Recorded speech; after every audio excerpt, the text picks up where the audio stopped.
हरतालिका तृतीया पूजनाचे साहित्य. हरतालिकाच्या मूर्ती 2 आणि शिवलिंग, पाण्याने भरलेला तांब्या, ताम्हण, पळी, भांडे, पूजेच्या ताटात गंध, अक्षता, फुले, 12 विड्याची पाने, 10 सुपाऱ्या, दूध, दही, तूप, मध, साखर, गूळ, दुर्वा, बेल, तुळस, कापसाची वस्त्रे, जानवे, कापूर, उदबत्ती, निरांजन, काडवाती, अत्तर, हळद-कुंकू, काजळ, शेंदूर, हिरव्या बांगड्या, करंडा, कंगवा, मणी, मंगळसूत्र, पूजेतील पत्री, शहाळे, केळी, 5 प्रकारची फळे, 2 श्रीफळ, 1 भांडे भरून वाळू. शक्य असल्यास हरतालिका तृतीयेच्या पूजेला लागणारी फुले: अशोकाची पाने, आवळ्याची पाने, दुर्वाकुर पत्रे, कण्हेरीची पाने, कदंबाची पाने, ब्राह्मीची पाने, धोत्र्याची पाने, आघाड्याची पाने, बेलाची पाने, सर्व प्रकारची पाने. हरतालिका तृतीयेच्या पूजेला लागणारी पत्री: चाफ्याची फुले, केवड्याची फुले, कण्हेरीची फुले, बकुळीची फुले, धोत्र्याची फुले, कमळाची फुले, शेवंतीची फुले, जास्वंदीची फुले, मोगऱ्याची फुले, अशोकाची फुले. हरतालिका तृतीयेच्या पूजेची मांडणी कशी करावी? प्रथम आपल्या घरातील देवतांना हळदी-कुंकू वाहून देवापुढे विडा ठेवावा. विड्याची पाने 2, त्यावर 1 नाणे आणि 1 सुपारी ठेवून देवाला नमस्कार करावा. चौरंगावर पिवळ्या रंगाचे वस्त्र घालावे.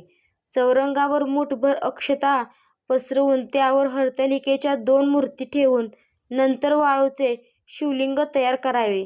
उजव्या बाजूस सुपारी किंवा श्रीफळावर गणपती मूर्ती ठेवावी. मूर्तीसमोर 5 विडे मांडून त्यावर सुपारी, खारीक, बदाम, नाणे, फळ ठेवावे. प्रथम स्वतःला हळदी-कुंकू लावावे. यानंतर घरातील देवांसमोर विडे ठेवून अक्षता आणि हळदी-कुंकू अर्पण करून प्रार्थना करावी. घरातील वडीलधाऱ्या मंडळींना नमस्कार करून पूजेस प्रारंभ करावा. व्रतासाठी स्वच्छ केलेल्या जागेवर चौरंग ठेवावा. 4ही बाजूही केळीच्या खांबांनी सजवावे. चौरंगावर माता पार्वती आणि भगवान शंकराच्या मूर्तीची स्थापना करून षोडशोपचारे पूजा करावी. धूप, दीप, नैवेद्य अर्पण करून पत्री, फुले वाहून पूजा करावी.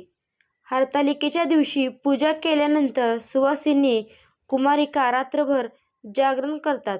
झिम्मा, फुगडी इत्यादी पारंपरिक खेळ खेळतात. हरतालिकेचे व्रत दुसऱ्या दिवशी सोडण्याची परंपरा आहे. हरतालिका तृतीया व्रताची उत्तर पूजा: दुसऱ्या दिवशी सकाळी स्नान करून पूजेस गंध, पुष्प, अक्षता वाहाव्या.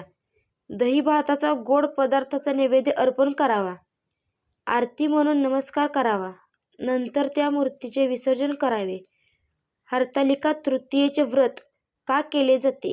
सुवासिनी महिला पतीच्या दीर्घायुष्यासाठी, निरोगी आरोग्य आणि अखंड सौभाग्यप्राप्तीसाठी व्रत करतात. कुमारिका इच्छित आदर्श पतिप्राप्तीसाठी व्रत करतात. आध्यात्मिकदृष्ट्या या व्रतामुळे मन, वाणी, शरीराची शुद्धता, आत्मसंयम आणि भक्ती वाढवण्यास मदत मिळते. धन्यवाद. चॅनलवर नवीन असाल तर प्लीज सबस्क्राईब करा.